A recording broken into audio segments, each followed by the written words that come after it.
Hey travelers, good morning. So, ayan, episode 2 natin is wala tayong gagawin today.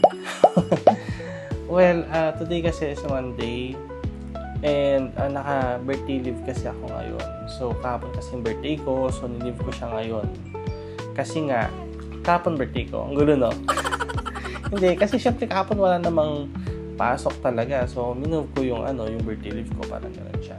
So, ayun, titignan natin kung ano yung mga kailangan natin gawin ngayon. Though, may check rin ako sa work later bago ako, like, siguro lumabas or do anything today. I need to be productive today. So, samahan nyo ako gawing productive itong araw na to. I need to find clients also kasi ang dami kong bayarin.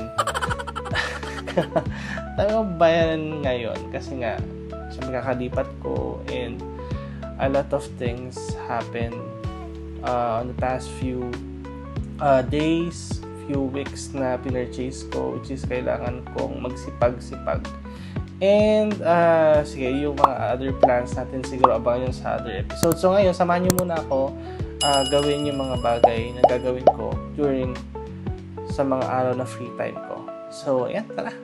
Natatawa ako ngayon kasi nga, ganito nangyari. Nagpa-deliver siya ng cake tapos sabi niya, papadeliver ako dyan. Hindi niya kasi alam yung exact address. Doon nakapunta na siya dito. Ang nakakatawa, kanina bumaba ako, kinuha ko yung pinadeliver niyang cake. Hindi pa pala bayad. Nakalimutan niya daw palitan ng GCash. Yung naging cash on delivery. Tawang-tawa kami kanina, tumawag. Ito yung actually yung cake ko. Ayan yung cake. So, kainin ko mamaya. Gawa ko muna ng video mamaya. Tapos, kainin natin later. Thanks bro. Hey travelers, so nakaayos na ako for my gym outfit for later. I mean, right now na. Kapag tapos itong video na pupunta na ako sa gym. Katabi lang kasi nito, building.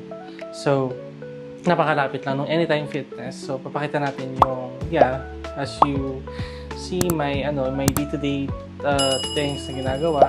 So, isa rin ito sa ginagawa ko lagi is my gym time. So, tara, samahan niyo ako mag-gym.